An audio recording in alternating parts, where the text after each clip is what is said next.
Hey, Eagle Run 2-3 here. We're going to be talking about pistol braces today. This little thing right here has caused quite a bit of drama in the firearms community, and got a couple things we need to talk about. But first things first, I wanted to say thank you guys so very much for 7,000 subscribers. If you're not subscribed, come join us. I'm very proud of the little community that we got going on here, and I thank you guys so much for watching and for commenting and participating in everything that we've got going on. It feels really nice, and thank you very much. There have been a lot of videos about this upcoming documentation that came out. It's not a law, it's just a rule. There's been a lot of videos about this for a long time, and there's been a lot of fear mongering in the community. And finally on Friday, it's a really bad day for the Second Amendment, they dropped their interpretation of how they're going to talk about a short-barreled rifle. They're basically changing some classifications, and some of it matters, some of it doesn't matter, but I wanted to kind of go over some things from my perspective.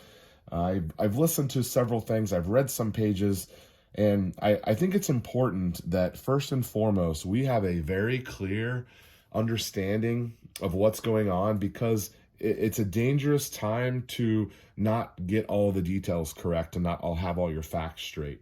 It is a very serious crime to not be following some of these rules. And I know for me as a small business owner, I have a dozen families that depend on me for their livelihood, not to mention my own family that depends on their father. I cannot and will not do anything that's going to risk me ending up in prison.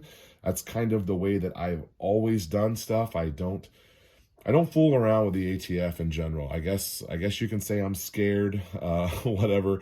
I got a really great dog that was really expensive, and I have a lot of people depending on me for their livelihood and their living.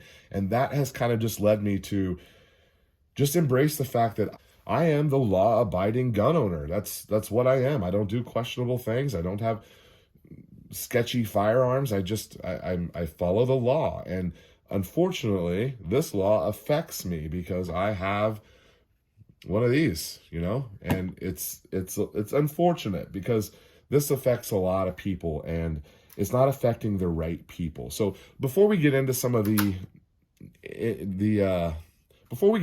fairness issues and some of the back and forth of it, let's just go over real quick what this means for you. So right here we have a 16-inch upper receiver. Now, I'm not going to mock any of this up onto a lower.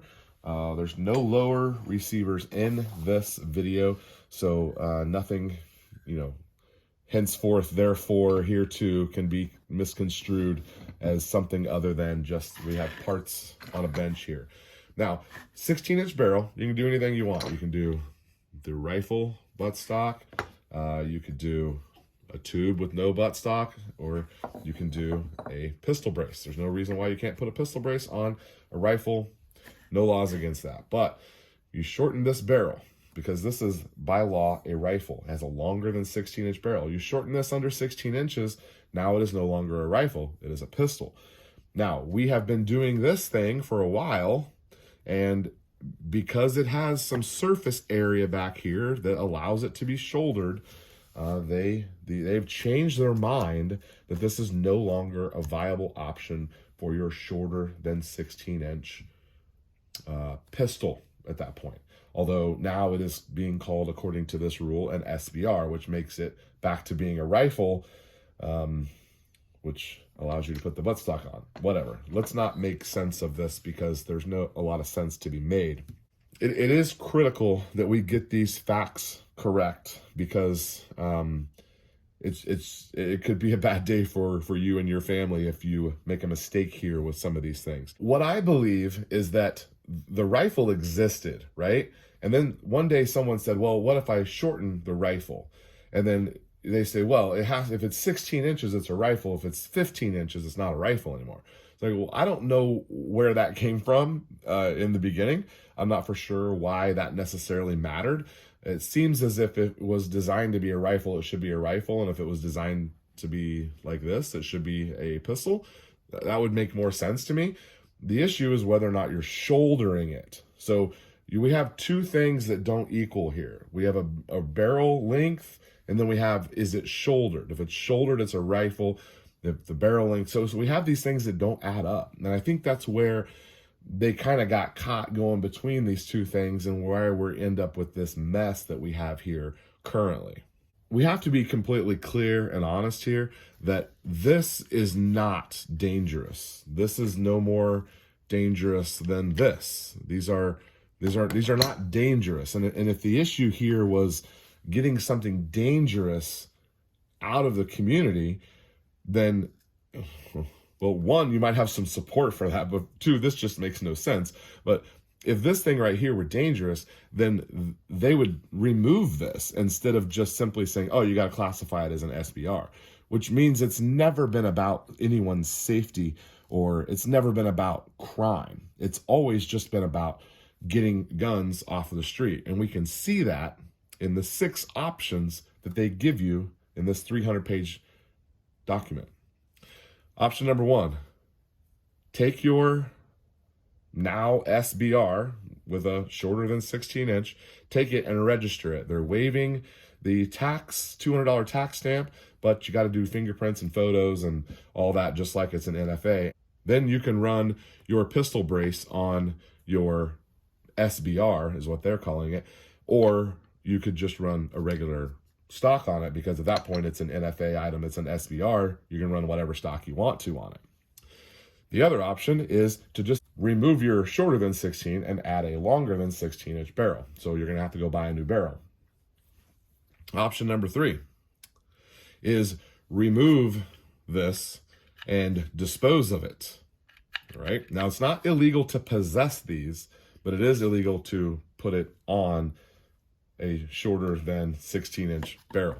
Now, they are saying option number 4 is kind of weird. It says you can alter this brace and remove it. I'm not for sure what the difference in removing it and disposing it, or altering it and then removing it. I don't know why 3 and 4 are different. Maybe someone can help me out with that.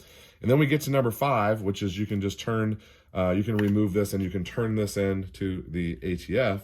And then option number 6 is actually laughable. Option number 6 is you can destroy the entire gun. So really a pretty comical option, just to destroy the entire gun. The AR is a really interesting platform because of the way it's designed to be taken apart. You could simply just take this apart, and I mean, there's no reason why number 6 just makes no sense. You would just take this off. You just click and pull, and it comes off. I don't understand why number 6 is even on the list. It's kind of laughable. Yeah, just destroy the whole gun. That's a great option. So back to the fairness of this, and really the somewhat harassment of gun owners here versus criminals. It's estimated that there are as many as 10 million of these out there. And for all of those people who have one and somehow don't come across, these videos, or a friendly ATF agent who's telling you the updates on the law, you're a felon. And that's what's weird to me about this is, why would we change something and just create felons that weren't felons? Like, we're the law-abiding gun owners here. We're the ones following the rules, and then you're going to take an accessory that is removable that you're going to call into question here and put people in prison over.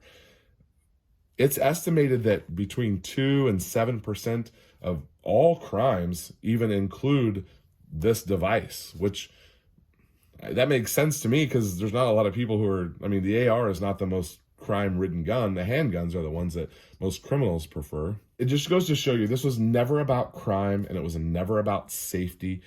It's just really amazing that we're at this point with the Second Amendment, because all of this is in the Second Amendment. Government, you are not allowed to infringe upon my rights to own a gun. There's also not really a case to be made that these are particularly unique or not in widespread use. There's millions of these. These are in widespread use. It is very common. They are not dangerous in and of themselves. It's just such an obscure, weird law. In closing, I want you guys to represent the Second Amendment proudly. Anytime some of these things come out, you get all we see people get really boisterous, and it is frustrating, and the ATF probably should be abolished, and all of those things are true, but they are 100% watching our YouTube videos. They are 100% watching our comments on YouTube videos. I want us to stay above reproach here and go about this the right way. There is no way that this law will stand. There is no way that this will stand up to any test of scrutiny, legally speaking. In the post-Bruin world that we live in, the Bruin decision, go look that up if you don't know what that is. The post-Bruin world that we live in, none of these things are going to stand.